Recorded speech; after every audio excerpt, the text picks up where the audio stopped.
I am here with Jason Carter. Jason, how are you doing? I'm doing very well, thank you very much. Who am I with? Tylor. Tyler? Hi there, Tyler.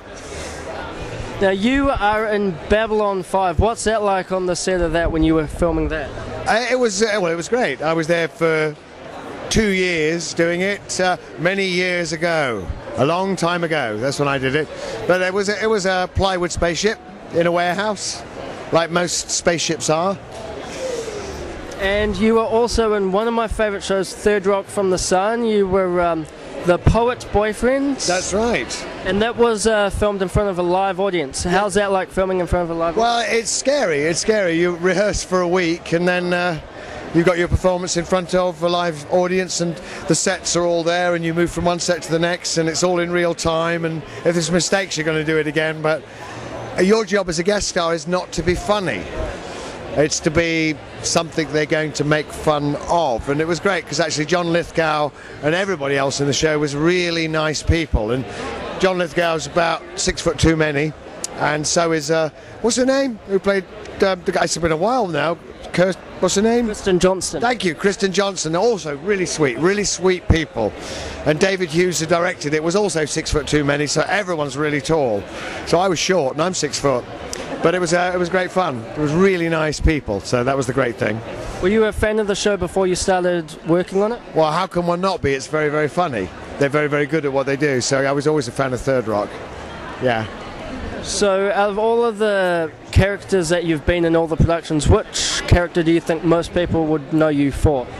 Well, Marcus from Babylon 5, because that's the series that I was in, so probably that. Marcus Cole. Marcus Cole. That's right, Ranger Extraordinaire, with my Den Bok, or Minbari Fighting Pike.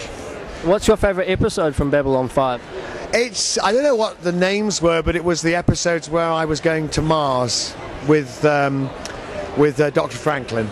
So, and where we're husband and wife, because that's our cover, but it was like me and Dr. Franklin. So that was great fun working with Rick, my dear late friend Richard Biggs. So that was the best of times I had. Did you get to keep any props or costumes after production? Oh, I'm going to admit that on camera, aren't I? No, I didn't actually. No, I get to keep my chair back with my name on it and the Babylon 5 logo, but I don't know where that is anymore. Years pass, and then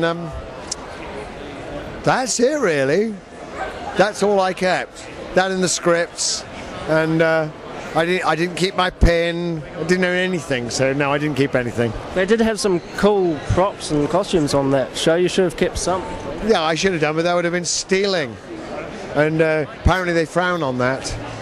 So it's just the way it goes.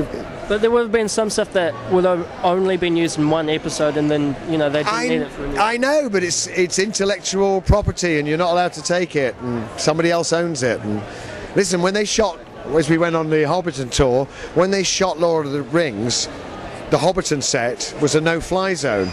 And 2 pilots did fly over, and all the time they were filming there, we got the story, and they tracked them, followed them, and then destroyed their cameras and took the pilot's license off the pilots forever. That's how extreme they were about that one.